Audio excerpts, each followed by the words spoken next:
Hello guys, and welcome back to MS Tech Tutorials. And in today's video I'm going to be going over how to install mods for Oblivion Remastered, and this is going to be a very quick and easy guide. Let's get straight into the video. So all you have to do is first make your way over to Google, go over to Nexus Mods, and then go ahead and type in Oblivion Remastered.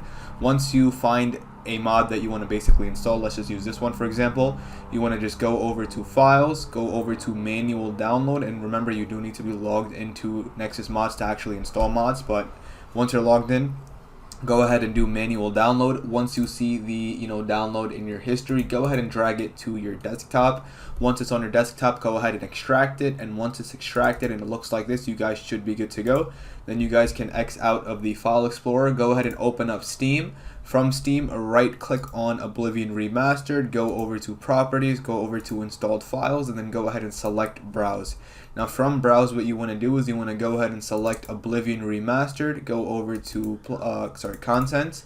From Content, click on Packs, and then from Packs, go ahead and create a new folder that has a squiggly line, and then go ahead and type in mods.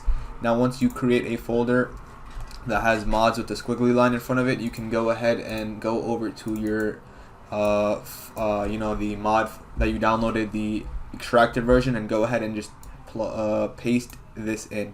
Now once you go and open it up, you guys should be good to go once you see the mod inside. And then you can go ahead and X out of the file explorer, you can go to refresh and then X out of the file explorer, and then you can go ahead and also restart Steam. Once you open Steam back up and you launch the game Oblivion Remastered, you guys will have the mod installed and you guys should be good to go. So it's very simple and very fast, and that is it for the video. So thank you guys for watching. Make sure to give the video a thumbs up, subscribe to the channel, and have a great day.